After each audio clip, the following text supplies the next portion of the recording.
A wide range of ways are used to bring NPS into prisons. You've got the traditional methods such as people visiting prisoners, for example, throwing objects over the wall containing NPS. More creative ways include the use of drones. That is a well-recognised phenomenon in English prisons.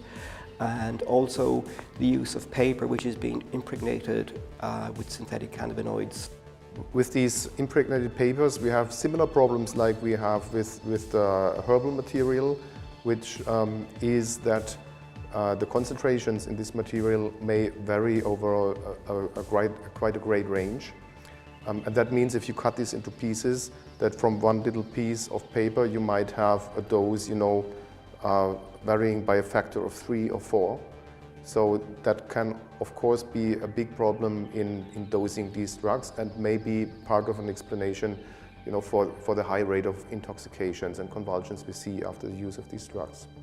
Quite a number of prisons started to not deliver the mail in the paper as it comes, but they just hand copies to the prisoners.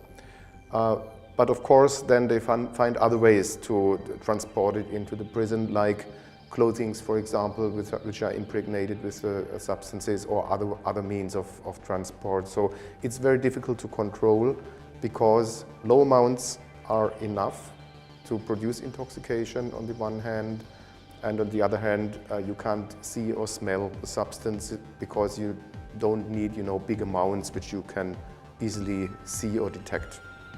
Specifically looking at supply reduction in English prisons, X-rays are being used, body scanners are being used, also methods to interrupt the use of mobile phones and to interrupt the use of drones.